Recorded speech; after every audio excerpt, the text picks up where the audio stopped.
क्योंकि इनकी हिम्मत नहीं है कि जो तर्क ये एक हिंदू के सामने रख सकते हैं, जो विचार ये एक हिंदू के सामने प्रश्न करते समय रखते हैं, वो विचार ये कभी भी एक बुद्धिस्ट से तर्क वितर्क करते समय नहीं रख। क्योंकि अक्सर मैंने देखा है हमारे जो बुद्धिस्ट भाई बंधु होते हैं, जब उनसे हमारी भी चर्चा होती है, तो जब वो फंस जाते हैं तो वो कह देंगे यार ब्राह्मण मिलावट करके बात किया, ठीक है, ब्राह्मण ने मिलावट कर दिया या फिर ऐसा कर दिया वैसा कर दिया। लेकिन मैंने ये जो रेफरेंस दिया है ये बुद्धिज्म की कोर बुक से दिया है। ऐसा नहीं है कि मैंने किसी थर्ड पार्टी रेफरेंस दिया। जो बुद्धिज्म का जो कोर कॉन्सेप्ट है, जैसे त्रिपिटक जिसे कहते हैं, वे त्रिपिटक के आख्यान है, मूल ग्रंथ के आख्यान है। वहाँ पे कुछ नियम ऐसे थे कि जैसे हो सकता है कि संघ में ऐसी कोई भिक्षुणी हो जो कि बहुत सालों से यहाँ है, लेकिन अगर कोई नया भिक्षु भी है, मतलब पुरुष भिक्षु, वो अगर प्रवेश करता है तो उसका पद उस भिक्षुणी से ऊंचा है। तो ऐसे कुछ चीजें। जो अंगज सूक्त है उसमें जो है सृष्टि उत्पत्ति का सिद्धांत बताया गया कि सृष्टि का आविर्भाव कैसे हो और सृष्टि के आविर्भाव के बाद से जीवन की उत्पत्ति कैसे हो। जैसे मान लीजिए कि मैं पुरुष कैसे बना, कोई स्त्री कैसे बनी, ये सारा विज्ञान उसमें बताया गया। और भाई जब आप पढ़ेंगे ना, इतना मजा आपको आएगा कि मैं क्या बोलूं।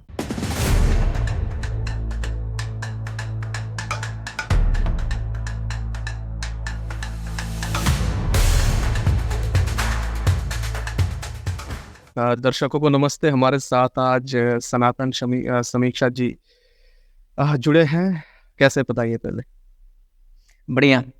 और आपने अपने चैनल पर मुझे आमंत्रित किया, इसके लिए बहुत बहुत धन्यवाद। और आप भी अपना समय लेके आए यहाँ पे, तो इसके लिए भी आपका बहुत बहुत शुक्रिया सनातन समीक्षा जी। वैसे मेरी हिंदी थोड़ी गड़बड़ा जाएगी कभी कभी, क्योंकि मतलब हम मातृभाषा तो नहीं है ना। ठीक है, कोई दिक्कत नहीं है और हम एडजस्ट करेंगे। और हिंदी इतनी प्रॉब्लमेटिक नहीं रहेगी कि हम चर्चा न कर पाएँ।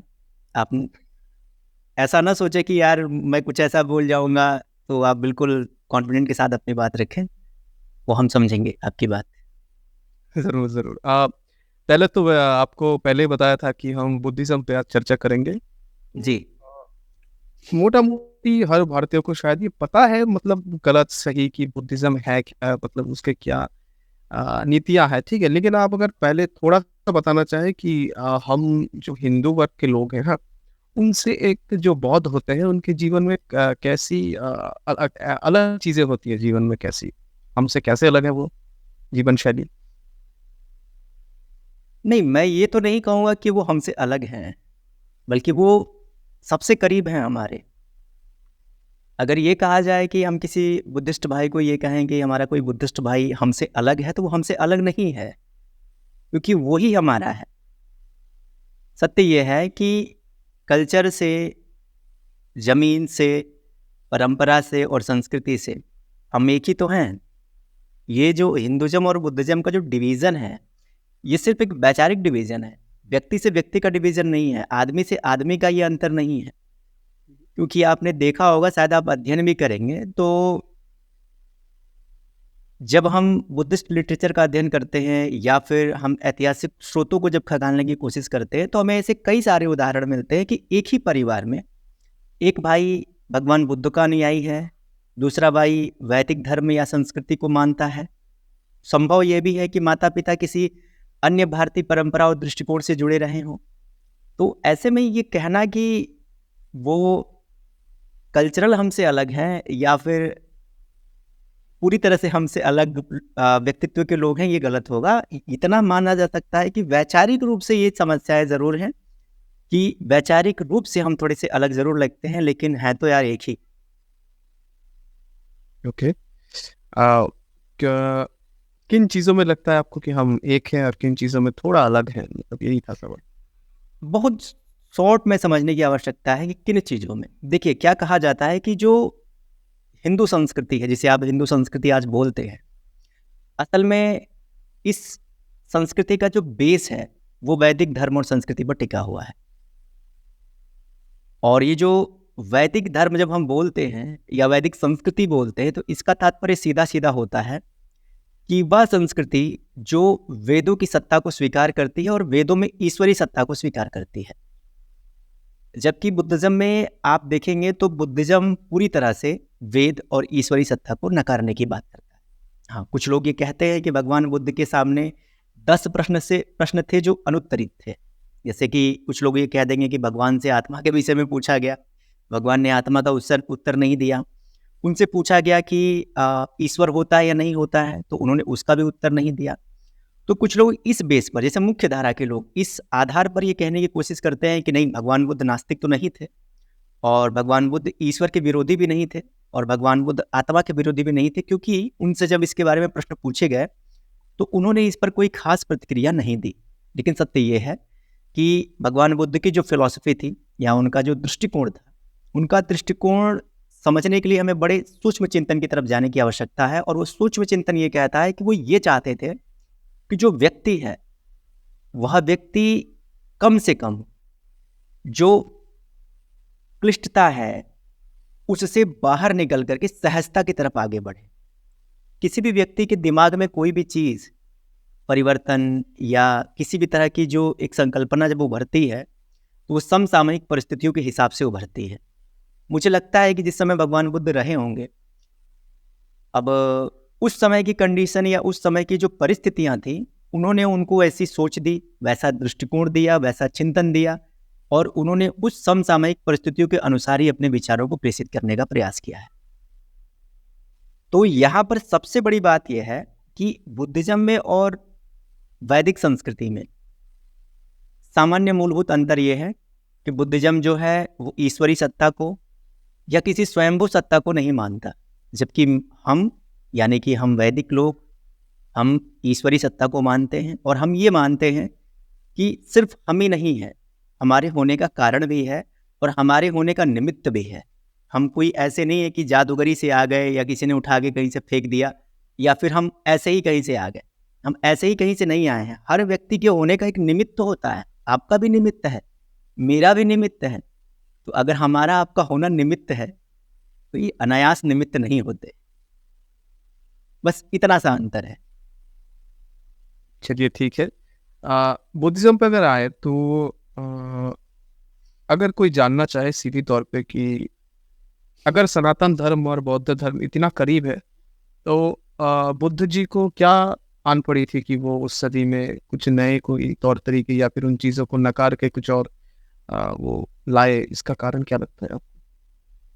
वैसे मैं ये नहीं कहूँगा कि उन्होंने कुछ नई चीज़ें दी हैं। नया कुछ भी नहीं था। क्या नया था आप बताएं? भगवान बुद्ध की अगर प्रमुख फिलॉसफी को देखा जाए तो भगवान कहते हैं कि दुख है, दुख का कारण है, दुख का निवारण है। तो क्या बुद्ध से पहले दुख नहीं था? या दुख बुद्ध से पहले किसी के दुख का निवारण नहीं होता था?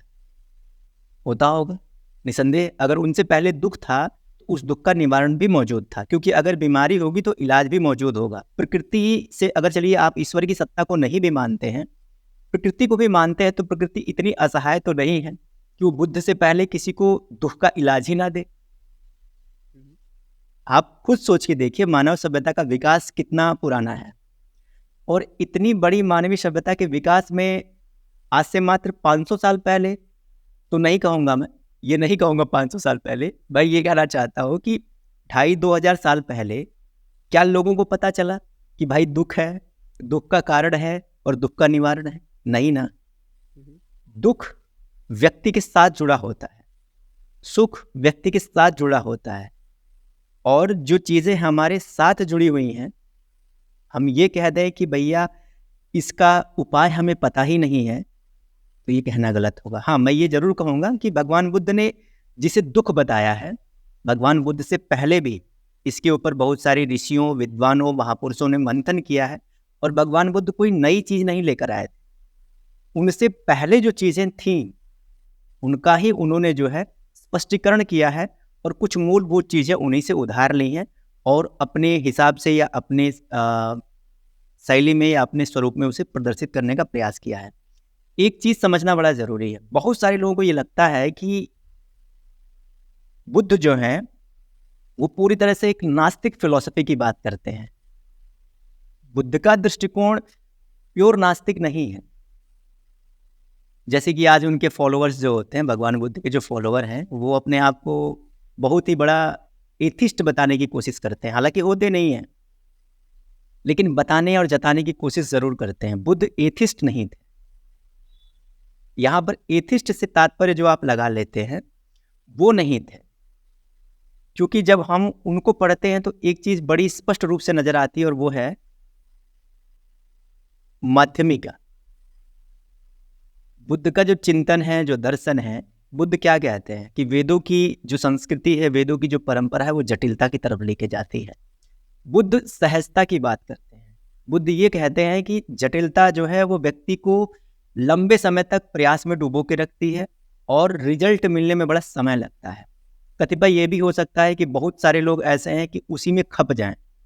शायद उन्होंने अपने से पहले ऋषियों, महापुरुषों, विद्वानों को देखा होगा, उनके जनजीवन को भी देखा होगा, उनकी तपस्या को भी देखा होगा।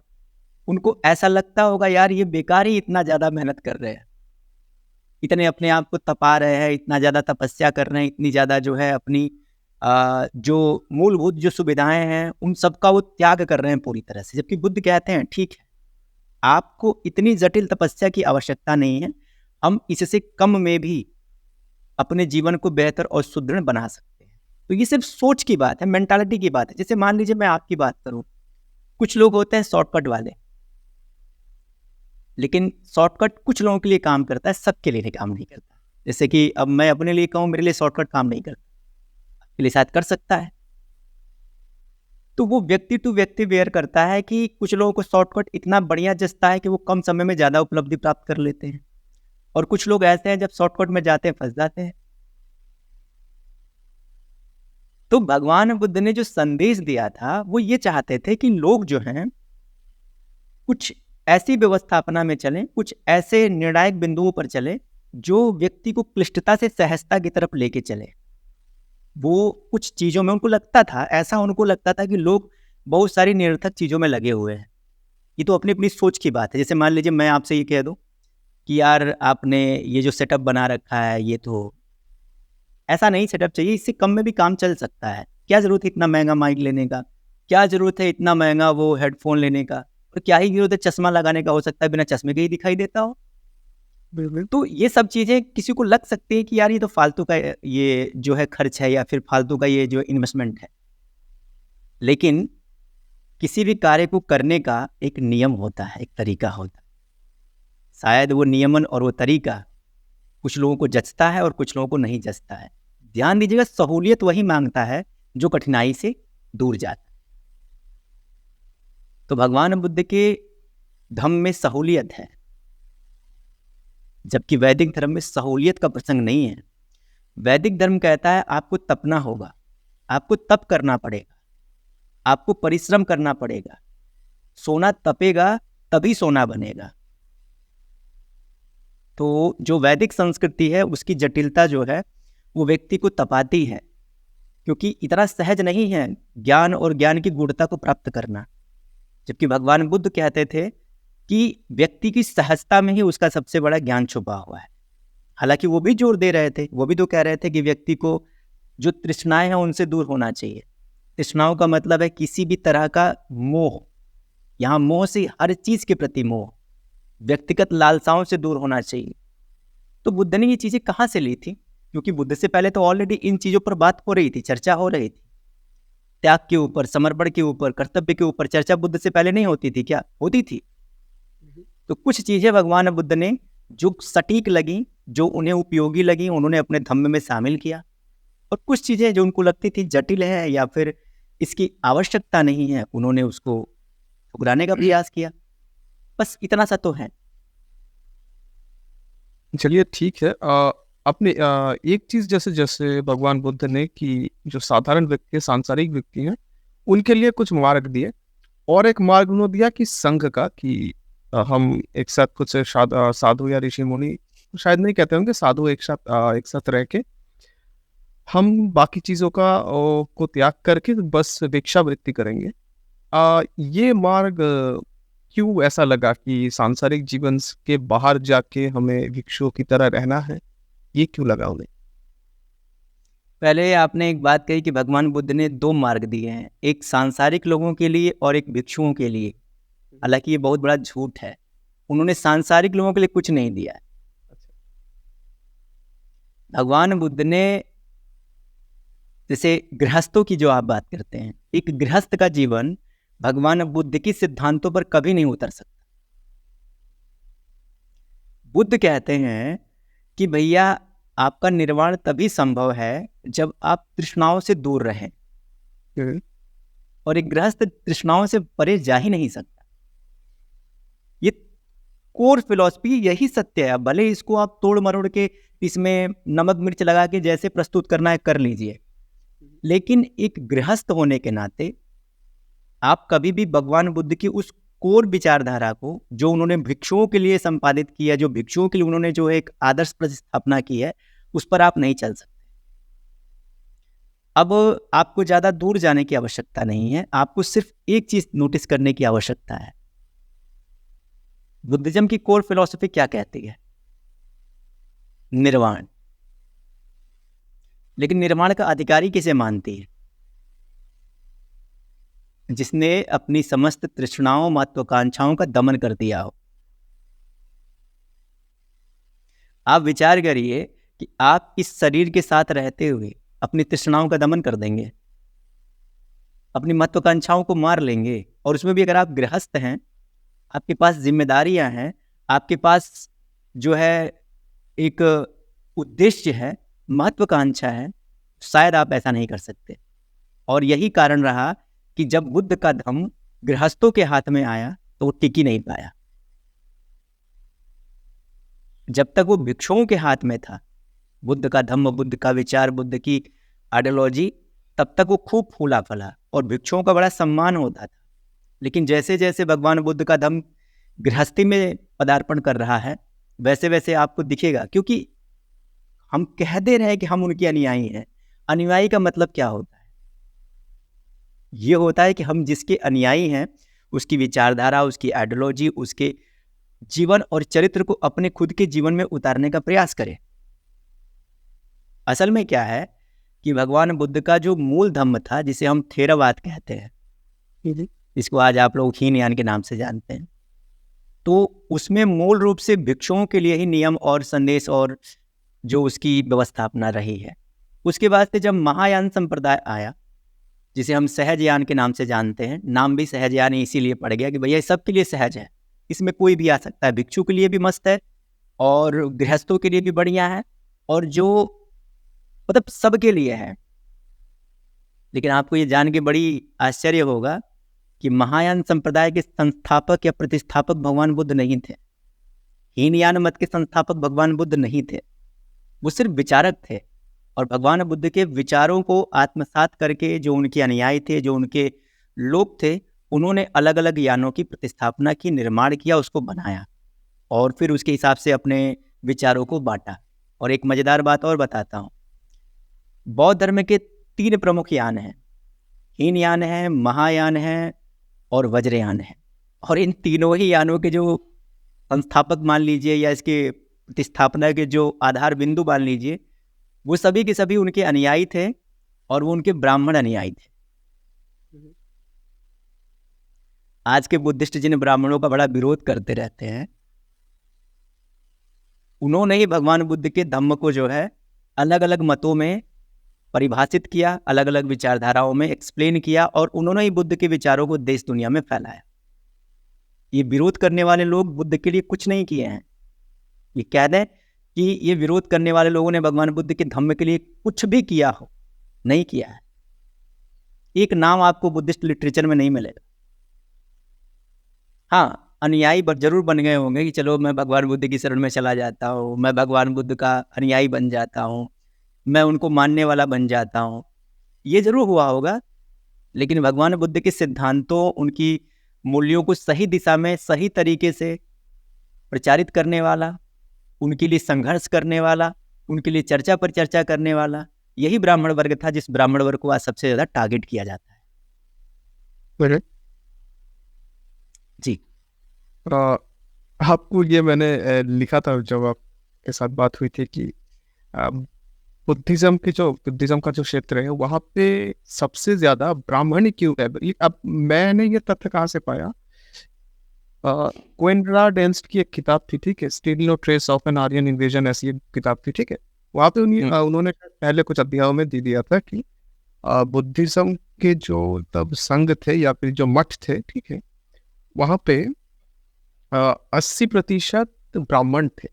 तो उनके मतों में ऐसा क्या हुआ कि बस ब्राह्मण आए या फिर ब्राह्मण ही अवेलेबल थे, ऐसा कुछ कैसे? नहीं, ऐसा आपको इसलिए लगता है कि जब हम बौद्ध ग्रंथों को पढ़ते हैं, बुद्धिस्ट साहित्य को जब हम पढ़ते हैं, तो बौद्ध साहित्यों को पढ़ते समय हमें ऐसा प्रतीत होता है कि भगवान बुद्ध की अपने समकालीन बहुत सारे ब्राह्मण विद्वानों से या ब्राह्मण जो आचार्य रहे हैं उनसे डिबेट और डिस्कशन हुआ है, और उस डिबेट और डिस्कशन में भगवान बुद्ध से वो डिबेट हार जाते हैं और फिर वो उनके अनुयायी बन जाते हैं।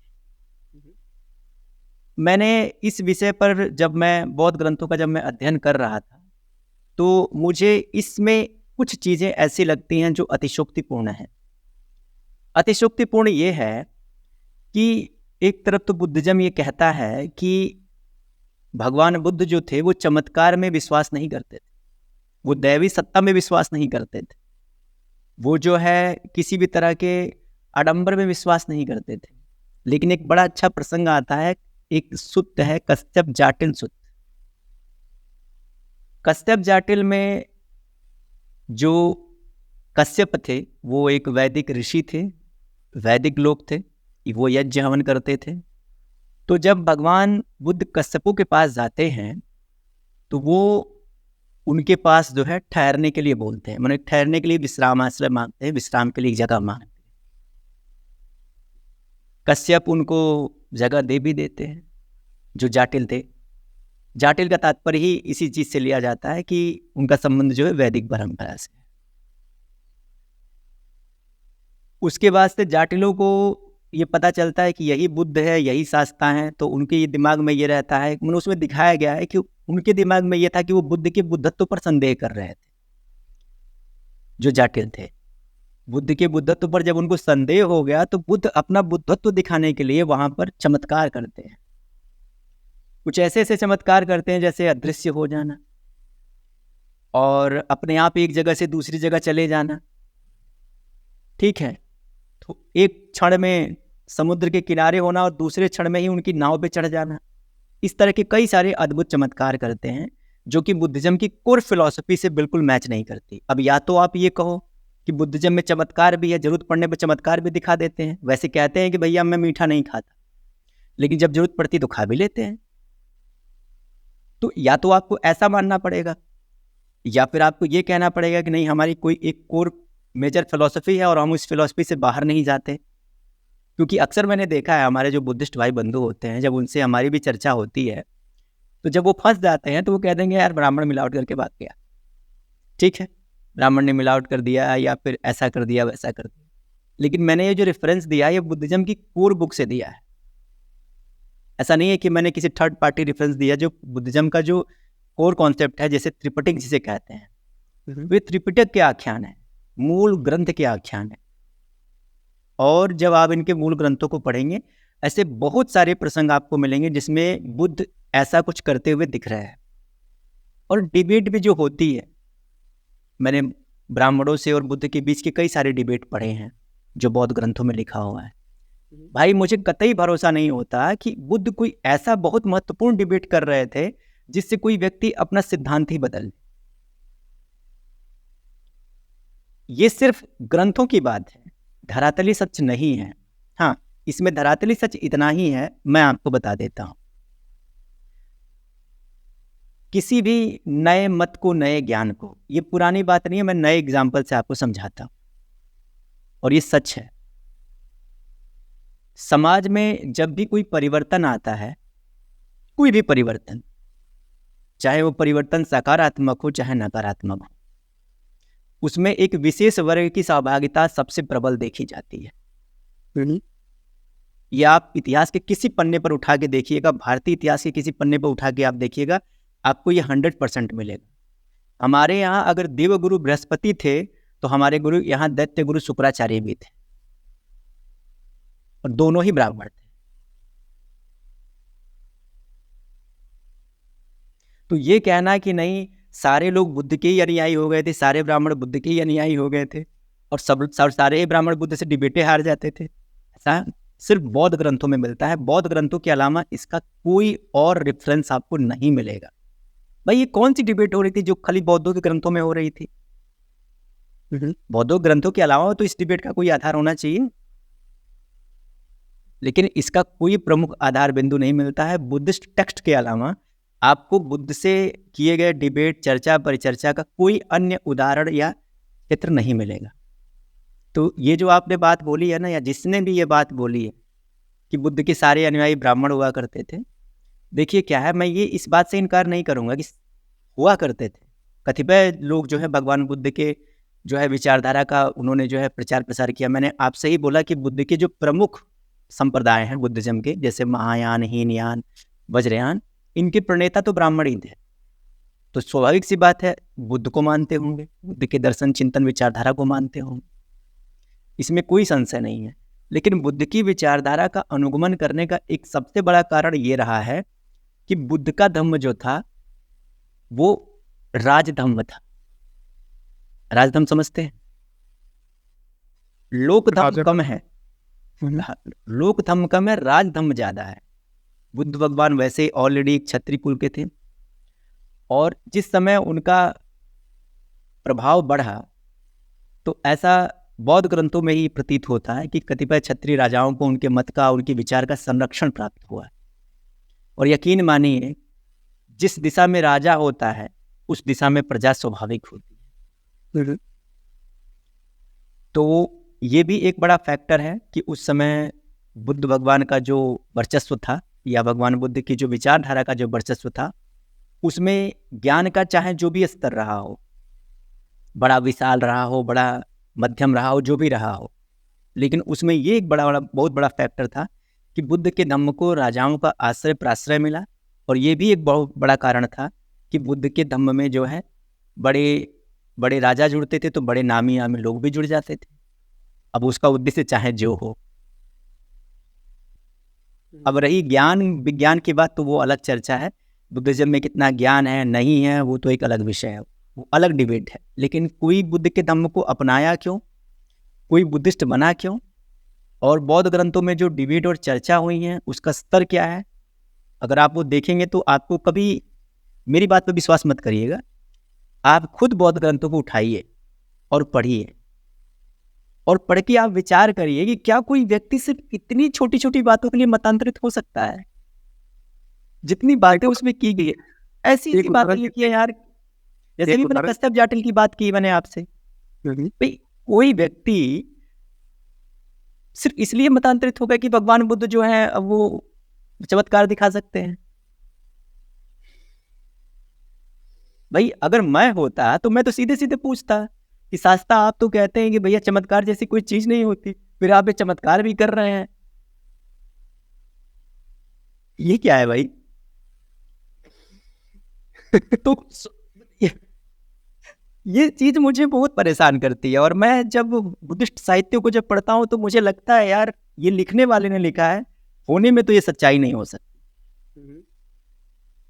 और मजे की बात यह है कि भगवान बुद्ध से जुड़ा जो ग्रंथ लिखा गया वो भी भगवान बुद्ध के समय का तो है नहीं, पहली से दूसरी शताब्दी में उसको लिपिबद्ध किया गया है। इतने लंबे अवधि में तो बहुत कुछ बदल जाता है, बहुत सारी चीज कहानियों में बदल जाती हैं। हाँ ये जरूर है कि लिखने वाले ने ये जरूर लिखा है कि भाई भगवान बुद्ध यहाँ थे, यहाँ आए थे, यहाँ पे हुआ था, ऐसा हुआ था, ऐसा। भाई लिखने के लिए तो कोई कुछ भी लिख सकता। भाई ये लोग भी तो आरोप लगाते हैं ना, लिखने के लिए कोई कुछ भी लिख सकता है, तो फिर ये भी कुछ भी लिख सकते हैं। इनकी बात ही सबसे ज्यादा विश्वसनीय और प्रमाणिक कैसे हो सकती है? अब आपको एक मजे की चीज बताता, ज्यादा दूर मत जाइए। आपने चलिए बौद्ध ग्रंथों को नहीं पढ़ा होगा तो कम से कम फाहियान मेनसांग का यात्रा वृत्तांत तो पढ़ा है या नहीं पढ़ा है? अलबिरूनी वाला है शायद मेरे पास। अलबिरूनी नहीं, आप फाहियान और वेनसांग को पढ़िए, खासतौर से वेनसांग का पढ़िए। वेनसांग का जब आप पढ़ेंगे तो वेनसांग ने भगवान बुद्ध से जुड़े जिन स्थलों का वर्णन किया है वो बड़े मजेदार हैं। जैसे कि कुछ स्थलों के बारे में लिखा है कि यहाँ पर भगवान बुद्ध ने जो है अपना मस्तक दान दिया था, अपना शीश दान दिया था। कब? पिछले जन्म में। ठीक है जी, चलो मान लेते हैं भाई पिछले जन्म में भगवान बुद्ध ने यहाँ पर अपना शीश दान दिया था। शिवी जातक है इनके यहाँ, शिवी जातक के प्रकरण में लिखा है कि भगवान बुद्ध ने जो है एक कबूतर को अपने पिछले पूर्व जन्म में जो है एक कबूतर को जो है अपना उसको रक्षा करने के लिए अपना मांस दान कर दिया था, कहीं पर अपना शीश दान कर दिया था, किसी को अपनी आंखें दान कर दी थी। और वो कहते हैं कि यहीं पर ये सारी चीजें हुई थी। जैसे वो तक्षशिला की बात करते हैं कि यहाँ पर उन्होंने अपना शीश दान किया था, इसलिए इसका नाम तक्षशिला पड़ा। कुछ और प्रसंगों पर वो विचार रखते हैं कि भैया इस स्तूप की महत्ता इस बात से जुड़ी है, इस स्तूप की महत्ता इस बात से जुड़ी है, इस स्तूप की महत्ता इस बात से जुड़ी है। लेकिन ये सभी चीज भगवान बुद्ध के पूर्व जन्मों से जुड़े हुए हैं कि भगवान बुद्ध अपने पूर्व जन्म में यहाँ पर ये कार्य किए थे। अब मेरे को ये नहीं समझ में आता कि अगर भगवान बुद्ध के पूर्व जन्मों की आप व्याख्या कर रहे हैं तो आप अगर ये मानते हैं, सबसे पहले आपको टाइमलाइन चेक करनी चाहिए। अब टाइमलाइन में चलते हैं। अगर हम जातकों के परिप्रेक्ष्य में बात करें तो भगवान बुद्ध के जो कथन थे या जो प्रकथन थे, तो जो कहानियां अपने बारे में, कहानियां का मतलब कहानी मत समझिएगा, प्रसंग, क्योंकि बुद्ध कहानी नहीं सुनाते होंगे। मुझे तो ये पूरा यकीन है कि भगवान बुद्ध कथा कहानी करने नहीं आए थे। भगवान बुद्ध अगर वास्तव में संदेश देने आए होंगे तो वो एक वास्तविक संदेश और चिंतन ही प्रेषित करते होंगे। उन्होंने अपने बौद्ध भिक्षुओं को बहुत सारी चीजें बता रखी हैं जिसको हम जातक के नाम से जानते हैं, और इन्हीं जातकों के आधार पर बौद्धों के बहुत सारे स्थलों का चयन किया गया है। जैसे अभी मैंने आपको बताया, शिवी जातक के आधार पर वो कहते हैं कि भाई इस स्थान का नाम जो है, यहाँ पर भगवान बुद्ध का स्तूप इसलिए क्योंकि यहाँ पर भगवान बुद्ध ने अपने पूर्व जन्म में ऐसा हुआ था। अब इस जन्म का तो कोई हिसाब किताब है नहीं भाई, लेकिन पूर्व जन्म का भी हिसाब किताब है, और पूर्व जन्म के आधार पर स्तूप की पूजा हो रही है। जबकि मैं आपको बताऊं, भगवान बुद्ध से जुड़ा कोई भी स्तूप सम्राट अशोक से पुराना नहीं है। भगवान बुद्ध से जीवन से जुड़ा कोई भी रेफरेंस, कोई भी प्रमाण अशोक से पुराना नहीं है। सम्राट अशोक के समय से ही स्तूप बने। उसके पहले कुछ लोग दावा कर देते हैं कि भगवान बुद्ध के समकालीन कुछ सारे स्तूपों की बात कर ली जाती है कि ये स्तूप बना, वो स्तूप बना, लेकिन वो लिटरेचर बेस है, प्रमाण कहाँ है? स्तूप की जो आप बात करते हैं, तो स्तूप के बारे में बहुत सारे लोग कह देते हैं कि ये स्तूप जो है भगवान बुद्ध के समकालीन है। जैसे और ये कहा जाता है कि भैया इन जगहों पर भगवान बुद्ध के धातु अवशेष रखे हुए हैं, दावा किया जाता है। जैसे पिपरामा की बात की जाती है, वैशाली की बात की जाती है, रामग्राम स्तूप की बात की जाती है। ये माना जाता है कि भगवान बुद्ध के परिनिर्वाण के बाद जो है क्षत्रिय जो थे और जो उनके अनुयायी थे, वो आपस में जो है उनके अस्थियों को लेकर के जो है एक विवादित माहौल क्रिएट हो गया। तो फिर भगवान बुद्ध की अस्थियों को जो है प्रमुख 8 भागों में बांट दिया गया और उन प्रमुख 8 स्तूपों का निर्माण किया गया। आपको जान के बड़ा आश्चर्य होगा कि ये कहानी 2 लोगों से जुड़ी हुई मिलती है। बुद्ध की मृत्यु के बाद भी अस्थियों को लेकर के विवाद होता है और फिर उसका बंटवारा होता है। और बुद्धिज्म में एक और बड़े महान शख्सियत है जिसको हम राजा मिलिंद के नाम से जानते हैं। जब राजा मिलिंद की भी मृत्यु हुई थी तो सेम यही कंडीशन बनी थी। उनकी अस्थियों के लिए भी विवाद हुआ था और उसका भी बंटवारा किया गया। उसके ऊपर भी स्तूपों का निर्माण किया गया और बौद्ध स्थलों और बौद्ध जो स्थापत्य है उसका निर्माण किया गया। एक ही कहानी है यार, 2 लोगों पे कैसे फिट हो सकती है, और वो भी एक जैसी।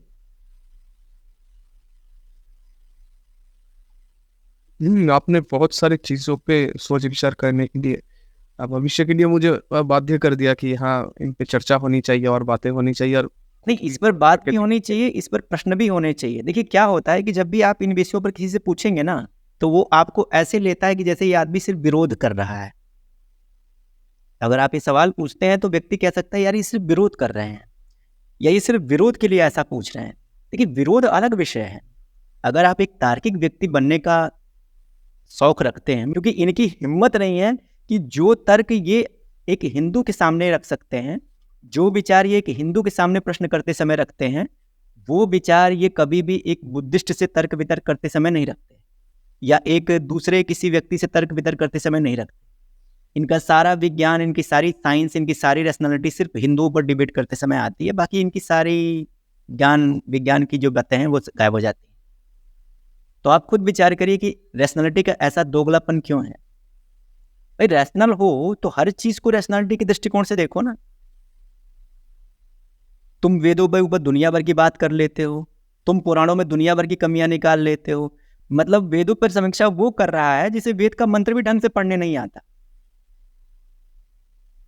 तो मैंने देखा है कि जबरदस्ती और अपनी कुढ़न, अपनी ईर्ष्या, अपनी नफरत को एक नए अंदाज और एक नए दृष्टिकोण से प्रस्तुत करने का प्रयास।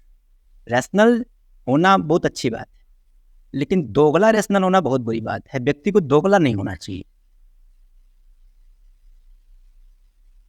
मैं भी वैसे बहुत समय से कार्य कर रहा हूँ और यकीन मानिए मुझे लगभग 4-5 साल हो गए अपने चैनल पर भी काम करते हुए, और मैं कमियों को स्वीकार भी करता हूँ।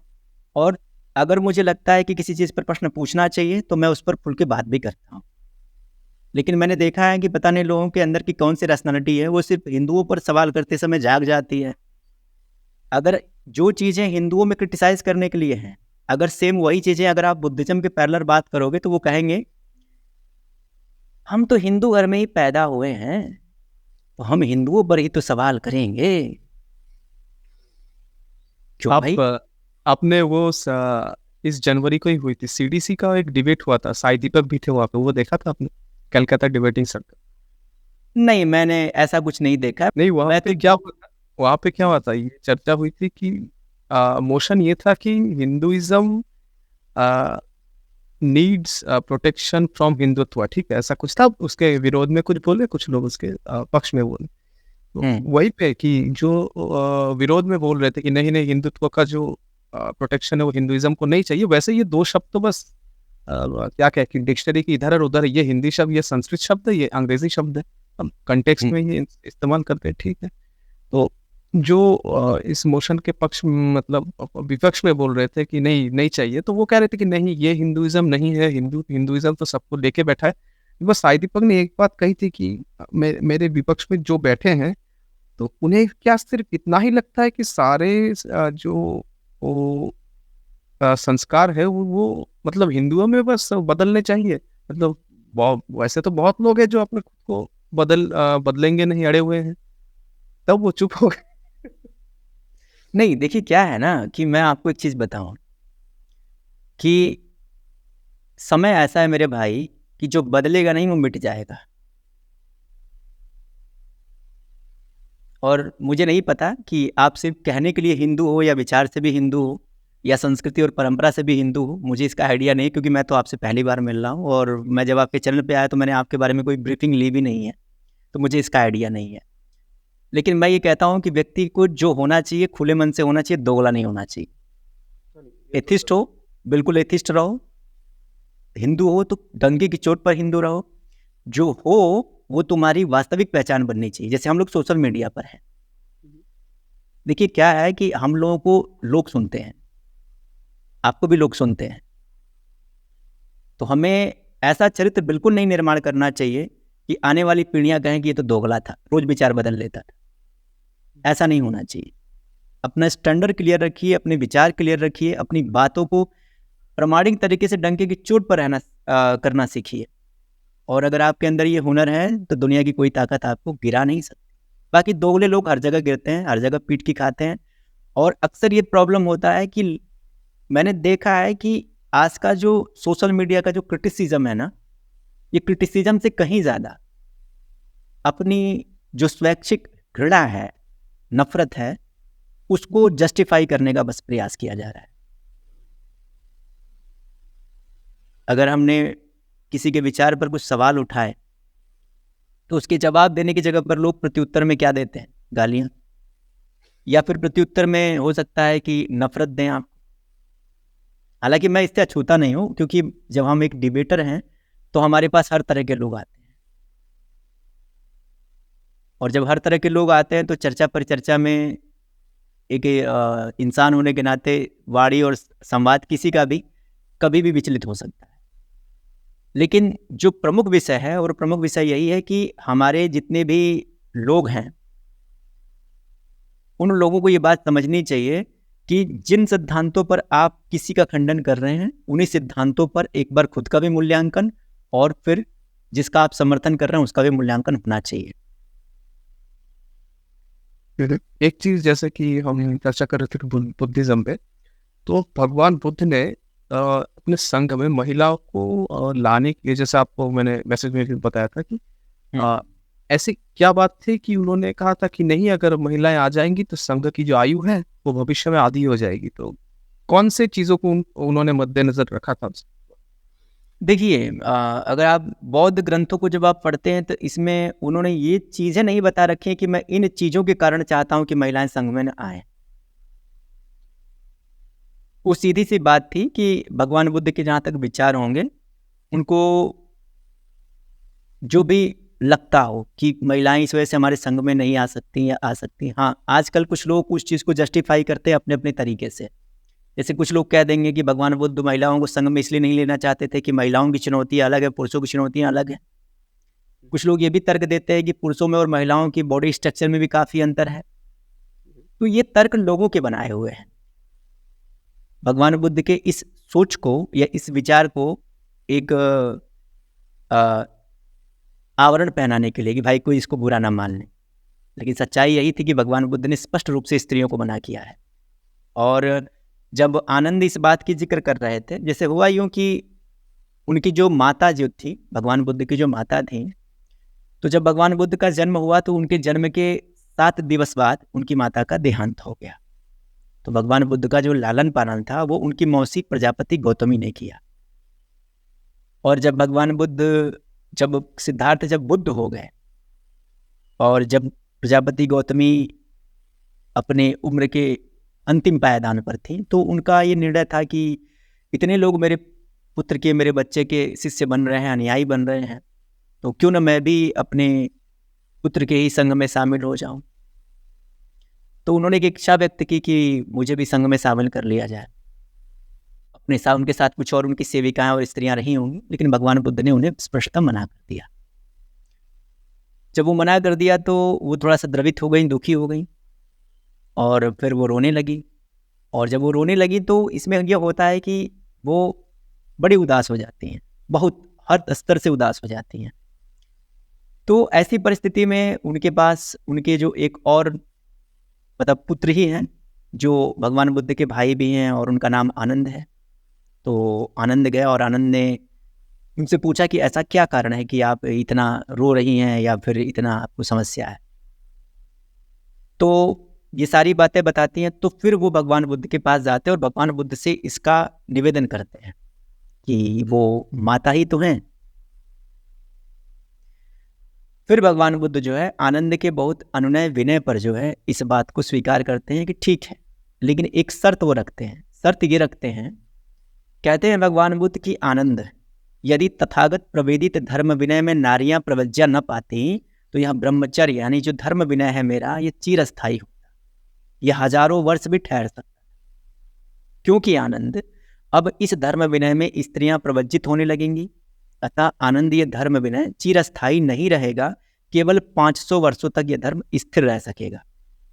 अब आप यहाँ पर विचार कर सकते हैं कि भगवान बुद्ध अपने संघ में स्त्रियों को शामिल करने की बात से आनंद के विचार का या आनंद के मत का स्वीकृति तो वो दे देते हैं, लेकिन वो ये कहते हैं कि अगर मेरे धम्म में, मेरे संघ में अगर स्त्रियां प्रवज्जित ना होती तो मेरा जो धम्म है ये शायद 1000 वर्षों तक चलता, लेकिन स्त्रियों के धम्म में, संघ में शामिल होने से ये महज 500 वर्षों तक ही चल पाएगा।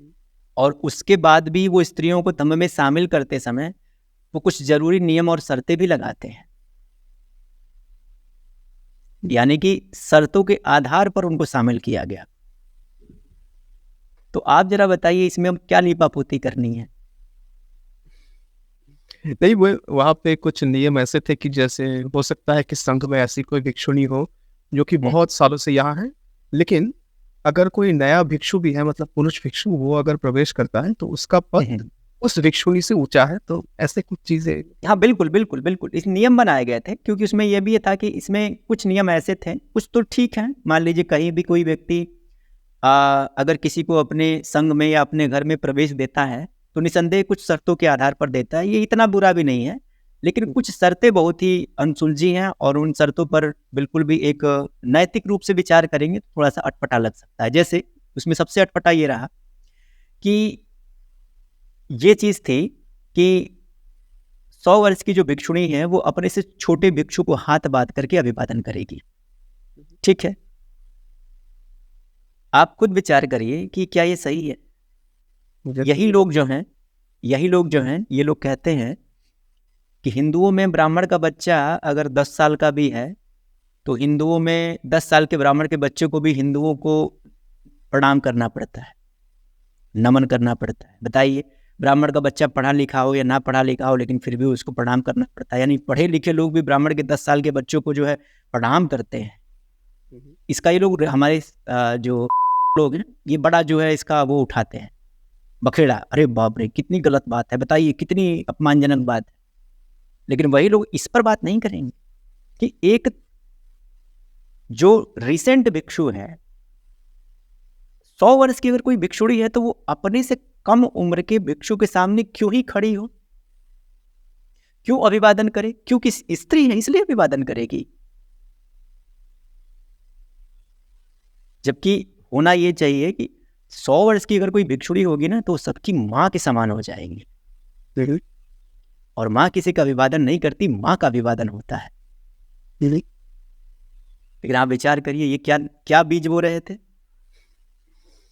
वैसे आपने कहा था कि आप पॉडकास्ट में आने से पहले मेरे चैनल का एक समीक्षा की आपने, तो वहाँ पे आपने देखा होगा कि धर्म या फिर सुभाष काक जी के साथ जैसे हिस्टोरिक कुछ आलोचना के बाहर भी कि अंतरा दास जी के साथ जैसे एक मैंने संवाद किया था, उन्होंने हम बात कर रहे थे कि पुरुष मतलब भारत के जो कानून है उनमें कितने पिस चुके हैं। तो वो सब देख के तो कोई लगेगा कि भाई ये तो मतलब एंटी फेमिनिस्ट है, ठीक है। पर देखिए जहाँ पे मतलब महिलाओं पे यहाँ पे जैसे भिक्षुणी का जो केस था, तो यहाँ पे तो हम भिक्षुणी के पक्ष में है ना कि उनको क्यों मतलब झुकना पड़ेगा अपने से छोटे लोगों के सामने। तो जहाँ जो सही बैठता है वो तो हमें बोलना चाहिए ना। आपने जैसे कहा कि दोगलापन मतलब दो स्वाभाविक रूप से बोलना चाहिए। देखिए क्या है, यही कमी होती है। जिस चीज के लिए आप किसी को क्रिटिसाइज कर रहे हैं अगर वो चीज आप में है तो फिर क्रिटिसिज्म कहाँ ठहरता है? आप ये कहते हैं कि नेता अभिनेता बड़े बड़े लोग जो है ब्राह्मण के 10 साल के बच्चे को भी जाके प्रणाम करते हैं। 10 साल का बच्चा कितना ही पढ़ा लिखा हो लेकिन उसको प्रणाम सिर्फ इसलिए करना पड़ता है क्योंकि वो ब्राह्मण का बच्चा है। तो भाई यहाँ पर भी तो वही बात हो रही है ना, किसी भिक्षु के सामने इसलिए उठना है क्योंकि वो पुरुष है और वो स्त्री है। आप यहाँ पर उम्र का भी लिहाज नहीं रख रहे हैं कि भाई वो 100 वर्ष की है। साफ साफ जो लिखा है मैं वर्डिंग आपको बोल देता हूँ, अगर आप कहेंगे तो मैं वो दिखा भी दूंगा क्या लिखा है। यहाँ पर साफ साफ लिखा है कि 100 वर्ष की उपसंपन्न यानी कि उपसंपन्न हुई भिक्षुणी को भी आज ही उपसंपन्न हुए भिक्षु को, ध्यान दीजिएगा, अगर कोई भिक्षुणी ऐसी है जो 100 वर्ष पहले उपसंपन्न हुई हो, उनको आज ही उपसंपन्न हुए भिक्षु को यानी कि भिक्षु के सम्मुख आने पर उस भिक्षु का अभिवादन, प्रत्युत्थान, अंजलि कर्म, हाथ जोड़ना या सम्मानित व्यवहार करना होगा। इस धर्म का सत्कार करना होगा। गौरव, मान एवं पूजा उसको जीवन पर्यंत करनी होगी। इसका कभी उल्लंघन नहीं करना होगा। विचार करिए कि अगर कोई भिक्षुणी 100 साल पहले उपसंपन्न हुई है और कोई नया नया हमारी आपकी उम्र का कोई भिक्षु बन के चला गया तो हम भिक्षु तो हम नहीं भिक्षुणी को प्रणाम करेंगे। हम नहीं कहेंगे हे माता अपने सानिध्य में लीजिए, आपने जो है संरक्षण में लीजिए। नहीं, हमारे सामने होती हुई भिक्षुणी फौरन उठ जाएगी, हमारा अभिवादन करेगी, दोनों हाथ जोड़ के हमको प्रणाम करेगी और ये नियम बनाएगी कि जिंदगी भर जब ये भिक्षु भले हमसे छोटा है तो क्या हुआ, हमारे बाद है तो क्या हुआ, अगर हमारे सामने आएगा तो हम इसका ऐसा ही सम्मान करते रहेंगे जीवन पर्यंत। मैं ये नहीं समझ पाया कि ये क्राइटेरिया किस लिए तय किया गया। क्यों? क्योंकि वो स्त्री थी इसलिए ना। बाकी तो ऐसा नहीं है कि भैया अनुभव भी कोई बहुत बड़ी बात होती है। कहाँ 100 वर्ष का अनुभव, कहाँ 5 वर्ष का अनुभव, तो वो तो अनुभव में भी श्रेष्ठ होंगी। और इस उम्र में तो वात्सल्य और ममता इतनी जागृत हो जाती है कि वैसे ही अद्भुत हो जाती है। वहां से सिर्फ मिलेगा, जाएगा कुछ नहीं, प्राप्त ही तो होना है। इतने लंबे सफर के अनुभव से जिसके पास आप जाके बैठेंगे उससे मिलना ही है, जाना तो कुछ नहीं है। लेकिन वो और एक नियम और भी था, कोई भी भिक्षुणी किसी भिक्षु को ज्ञान नहीं देगी, भिक्षु से ज्ञान लेगी, ये भी ज्ञान नहीं दे सकती है आप किसी भिक्षु को। मतलब समझदार है फिर भी नहीं दे सकते, क्या पाबंदियां है वहाँ? हाँ, अगर वो योग्य है। हाँ, कुछ लोग इस चीज को झुठलाने का प्रयास करते हैं, कुछ लोग त्रिपिटक के कुछ आख्यानों को उठा लेते हैं, जैसे कि थेरी गाथा के कुछ रेफरेंसेस को उठा लेते हैं, और भी कुछ रेफरेंसेस को उठा लेते हैं, कहते हैं और क्या बात करते हो, देखो ना यहाँ पर भिक्षुणी ज्ञान दे रही है, देखो ना यहाँ पर ये बात कर रही है, देखो ये ज्ञान दे रही है, यहाँ पर 1000 लोग बैठा हुआ है। लेकिन वो ये नहीं बताती कि वहां पर 1000 जो लोग बैठा हुआ है वो गृहस्थ है, न कि भिक्षु। अच्छा। तो ऐसे ऐसे भी नमूने हैं भाई, जो तो चीजों को जब फंस जाते हैं तो तोड़ मरोड़ के प्रस्तुत कर देंगे, मतलब अरे भाई ऐसा नहीं है, ऐसा है, तो क्या ही कर सकते हो ऐसे लोग। लेकिन और अगर ऐसा है तो फिर ये बात झूठ हुई, तो तुम्हारी ग्रंथ ही झूठे है, इसका मतलब कभी यहाँ ये बोलते हैं, वहां वो बोलते हैं, और वहां वो बोलते हैं, मतलब ये कर कौन रहा था भाई? कभी बोलते हो कि भैया ये प्रणाम करेगी, कभी बोलते हो ज्ञान नहीं देगी, कभी बोलते हो ज्ञान भी देगी, तो ये किसका फॉल्ट है? वैसे एक सवाल मैंने आपको लिखा भी था मैसेज में कि आ, कुछ लोग कहते हैं कि जो बौद्ध धर्म है वहाँ पे वर्ण व्यवस्था हिंदू धर्म जैसी नहीं है, पर मैंने जितना देखा कि वहाँ पे वर्ण व्यवस्था जो है वो भी 4 वर्णों की ही है, बस वहाँ पे ब्राह्मण के ऊपर क्षत्रिय है, क्योंकि जो गौतम बुद्ध जो थे वो क्षत्रिय थे। तो इस बात बिल्कुल बिल्कुल, बस इतना ही सामान्य अंतर है, बाकी है वैसी ही, बिल्कुल स्ट्रक्चर नहीं बदला है। इसको समझने के लिए आपको थोड़ा सा दिग्ग निकाय का एक प्रकरण है जिसको हम अंगज सुत्त बोलते हैं। जब हम अंगज सुत्त पढ़ेंगे तो बड़ी अद्भुत वहाँ पर जानकारी दी गई है। और मैं बताऊं, बौद्ध धर्म को हमारे बहुत सारे भाई विज्ञान धर्म कहते हैं, वैज्ञानिक।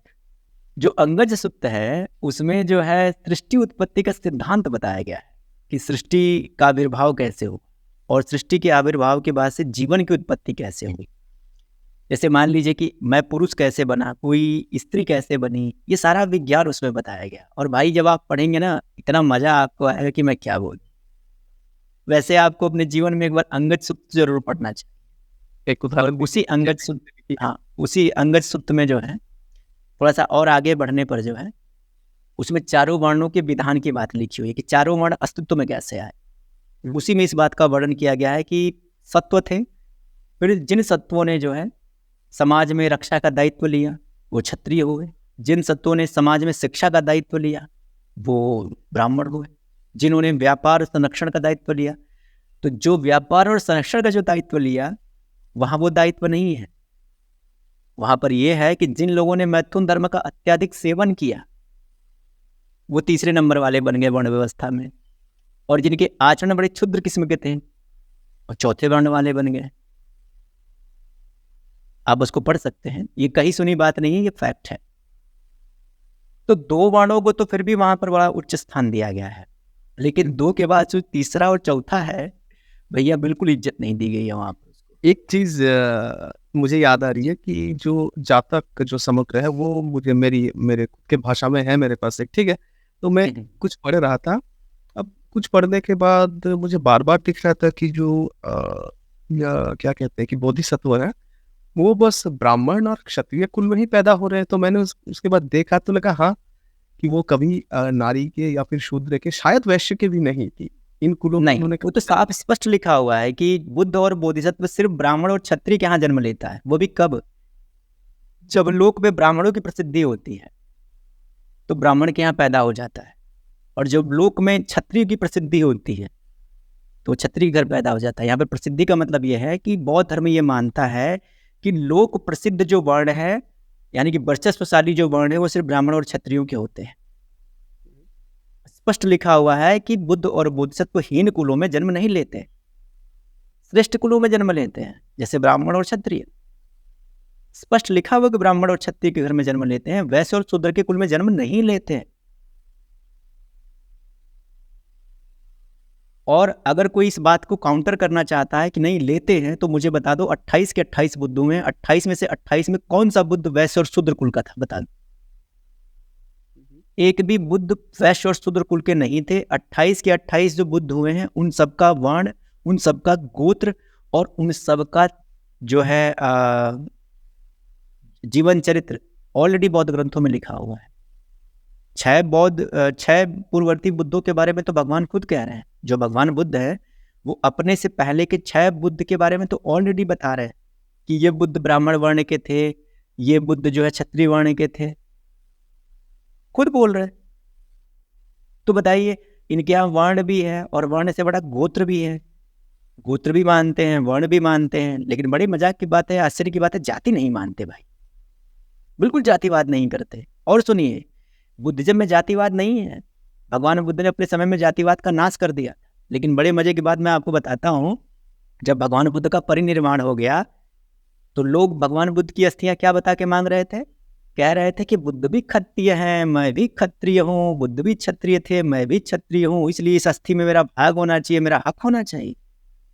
और कहा जाता है कि भगवान बुद्ध ने जातिवाद का तो समूल नाश कर दिया था। उस समय कोई जातिवादी था ही नहीं, और बुद्ध की अस्थियां ही जाति बता बता के मांगी जा रही थी भाई।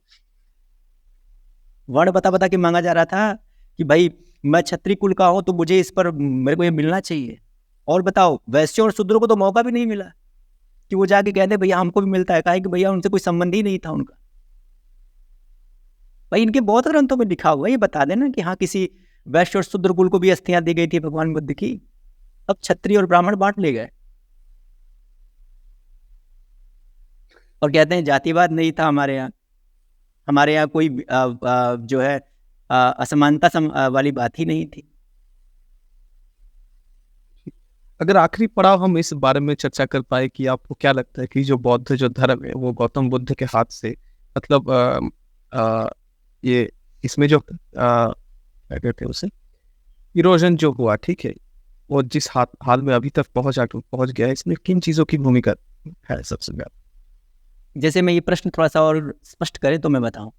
मतलब गौतम बुद्ध ने जो अपनी वाणियां दी थी और उससे मतलब जब हिंदी में शब्द मुझे नहीं मिल रहा था कि क्षय होता है शायद, मतलब क्षय या फिर क्षय। अच्छा, मतलब आप ये कह रहे हैं कि भगवान बुद्ध का जो विचार था, जो उनका संदेश था, वो समय के अंतराल में इतना विकृत या क्षय उसका जो है वो थोड़ा सा उतना लचीला या थोड़ा सा डाउनफॉल क्यों होने लगा, ऐसा कहना चाहते हैं क्या? तो बुद्ध के विचारों में कहाँ डाउनफॉल आया है?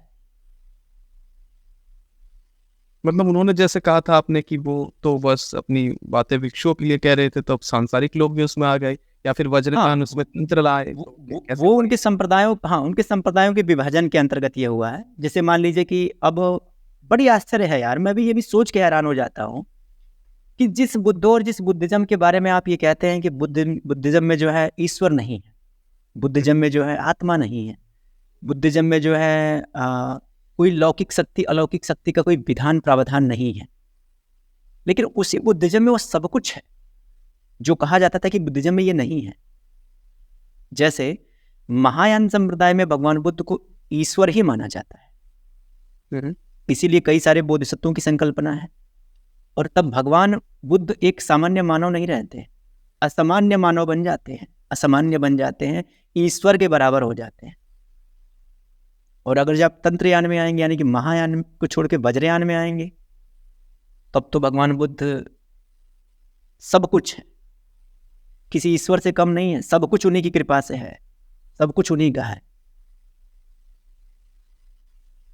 तो कुछ लोग इसको कहते हैं कि भैया ये बुद्धिज्म में विकृति कर दी गई लोगों के द्वारा, लेकिन विकृति कहाँ कर दी गई भाई? ये विकृति नहीं कर गई थी, ये तो इन्होंने बुद्धिज्म को बल देने के लिए, बुद्धिज्म को जो है हवा पानी देने के लिए, बुद्धिज्म के विस्तार के लिए इन्होंने अपने सिद्धांतों से ही समझौता किया, और सिद्धांतों से समझौता करते गए और लोगों को जोड़ते गए। मैं इसका एग्जाम्पल दे दूं आपको। जी जी। जैसे आज भी हमारे देश में कुछ धर्मांतरण गिरोह ऐसे हैं कि वो हिंदू नहीं है, लेकिन हिंदुओं को डाइवर्ट करने के लिए वो हिंदुओं का कपड़ा पहन लेते हैं, अपने जो उनके जो देवी देवता हैं उनको हिंदुओं जैसा ही आजकल प्रस्तुत करने लगे हैं। भगवान विष्णु के जो है स्वरूप में ही अपने वो आस्था को प्रकट करने लगे हैं, वैसा ही वो दिखाने लगे हैं। जैसे हमारे 4 ग्रंथ, वैसे आजकल भारत में उनका भी 4 ग्रंथ हो गया है। जरा आप कभी टटोलिएगा इंटरनेट पर, आपको समझ में आएगा क्या हो रहा है। तो ऐसे हैं लोग हमारे देश में। एक बड़ा कन्वर्जन क्षेत्र है जो कि इस तरह के कार्य करता है। इंटरनेट पर जब आप ढूंढेंगे आपको पता चल जाएगा, क्योंकि हमारी भी एक मजबूरी है, हम टॉपिक्स हट के बात नहीं करना चाहते। हमने बस आपको इंगित किया है कि आप उसको विचार करिएगा। ऐसी चीज़ें हुई तो ये चीज़ें पहले भी थी। कोई व्यक्ति अपने सिद्धांतों से समझौता करने के बाद ही आगे बढ़ता है। बुद्धिज्म में भी यही चीज़ हुई थी। भगवान बुद्ध ने जो कठोर नियम बनाए थे, वो कठोर नियम बुद्धिज्म के विस्तार के लिए बड़े कमज़ोर पड़ रहे थे, और इसीलिए बाद के बुद्ध के अनुयायियों ने उनके विचारों में जो है अपने विचार जो है प्रेषित किए और फिर आगे बढ़ गए। क्योंकि भगवान बुद्ध ने तो वैसे ही मध्यम मार्ग दिया था ना, लचीला मार्ग। तो बुद्ध का लचीला मार्ग इतना लचीला था कि बाद में बुद्ध के विचारों में परिवर्तन करते करते करते करते उस स्तर पर पहुंचा दिया गया कि बुद्ध के जो मूल विचार थे वो कभी रहे ही नहीं। भगवान बुद्ध के तो मूल विचार थे कि व्यक्ति को संसार से विरत हो जाना चाहिए, व्यक्ति को सांसारिकता का त्याग कर देना चाहिए, निर्वाण की तरफ आगे बढ़ना चाहिए। उसके लिए न कोई माँ है, न कोई पिता है, न कोई भोग है, न कोई राज है, न कोई रियासत है, न कोई राजनीति है, न कोई अस्त्र है, न कोई शस्त्र है, न कोई पुत्र है, न कोई पुत्री है, कुछ नहीं है उसके लिए। उसके जीवन में सिर्फ दुख है भाई साहब, और अपने दुख के त्याग करने के लिए वो दुख को जाने और दुख के त्याग के साथ निर्वाण की तरफ आगे बढ़े। दुख किस चीज में है? असल में सच्चा दुख तो जीवन में ही है। जब तक जिंदा हो भैया, हर चीज के लिए कुछ ना कुछ इच्छा रहेगी। यार मेरे को वो मिल जाता, वो मिल जाता, ये हो जाता, वो हो जाता। बीबी है तो भाई बच्चे हो जाते, बच्चे हैं तो करियर सेट हो जाता, बूढ़ा हो गया तो भाई बुढ़ापा अच्छे से कट जाता। तमाम तरह की चीजें, तृष्णाएं मन में चलती रहती, आवेग उठता रहता है। भगवान बुद्ध ने कहा कि ये सभी चीजें तुम्हें संसार में बांधती हैं,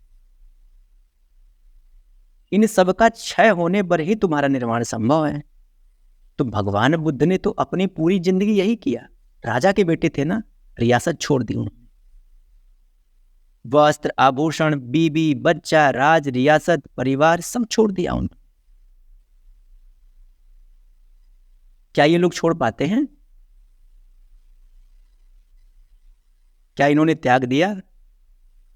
नहीं। तो जिन्होंने नहीं त्यागा, क्या वो बुद्ध हैं? क्या वो बौद्ध है? जो बुद्ध की विचारधाराओं पर नहीं है, जो बुद्ध की मौलिक विचारधारा पर नहीं है, वो बौद्ध किस बात का? सिर्फ कहने के लिए। और ये बात दोनों जगह लागू होती है। मैं ये बात हिंदुओं पर भी लागू करता हूँ।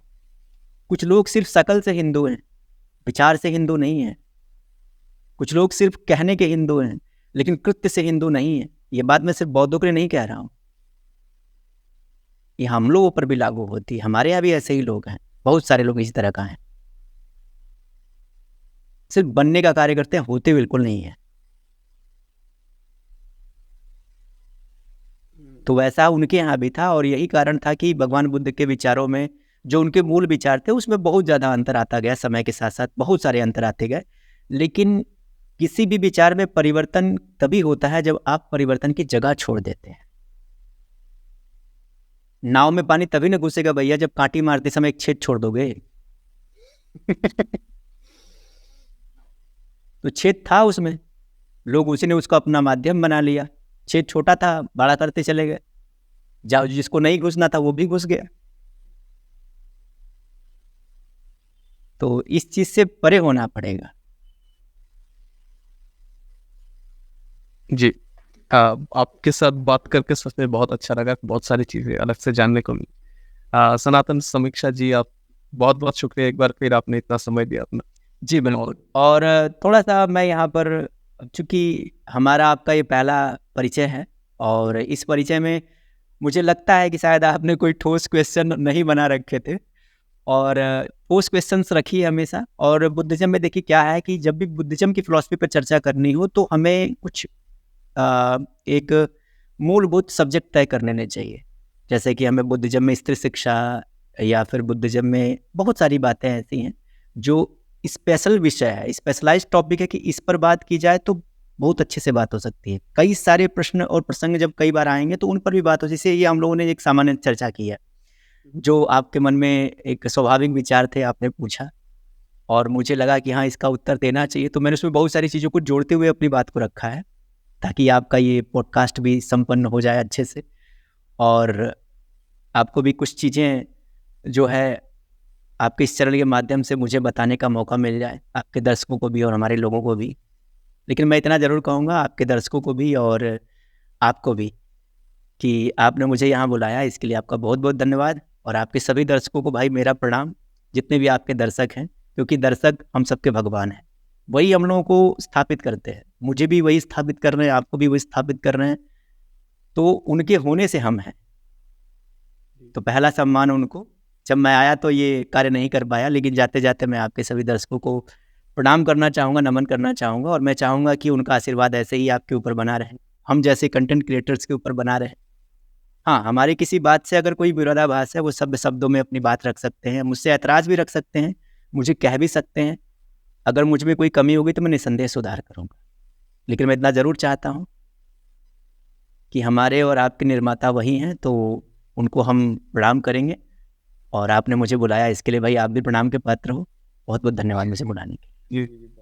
और आपसे बात करके ये भी लगा कि आपके साथ बहुत विषयों पे स्पेसिफिक बात हो सकती है, क्योंकि सुभाष का जरूर हो जब सकती बात है। की थी तब मैंने मतलब पूरा अध्ययन किया था, अपने जितने भी सारे सवाल मैंने बना के रखे थे। तो आपसे भी बात करके लगा कि हाँ, अब विषय उठा के एकदम स्पेसिफिक बात बहुत चीज़ों पे हो सकती है। और बहुत बहुत शुक्रिया फिर हाँ, नहीं, अगर आपके पास कोई इस टॉपिक से जुड़ा व्यक्ति अगर आता है तो उनसे कुछ मूलभूत सवाल जरूर कर लीजिए। सबसे पहला सवाल तो यही होना चाहिए कि ठीक है, आप नास्तिक हैं या आप हिंदू नहीं हैं या फिर आप किसी विचारधारा को, आइडियोलॉजी को नहीं मानते, मत मानिए, कोई बाध्यता नहीं है, आपकी स्वतंत्रता है, वैसे मेरी स्वतंत्रता है। लेकिन कम से कम जिन सिद्धांतों पर आप किसी दूसरे मत का खंडन कर रहे हैं, किसी दूसरे की आइडियोलॉजी को चैलेंज कर रहे हैं, अगर सेम चीज़ें अगर किसी और में भी हैं, आप में भी हैं, तो आप तो अपने आप को एथिस्ट बताते हो। एक एथिस्ट के लिए कैसी मोह माया है कि वो कहे कि मैं इसके ऊपर बात करूंगा और इसके ऊपर बात ही नहीं करूंगा। और आपसे बातें होती रहेंगी ज़रूर। और बहुत बहुत शुक्रिया। जी, बहुत बहुत धन्यवाद, आभार। जय सिया राम। जय सिया राम।